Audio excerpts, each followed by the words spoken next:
guys, kakain tayong mangga, tapos meron tayong bagoong. Bisa na natin, unti lang oras ko eh. Siyempre, ang takam kayo dyan.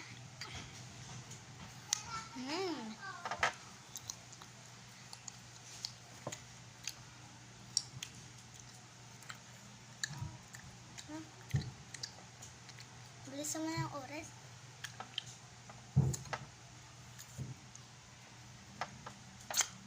Bagoong versus mangga.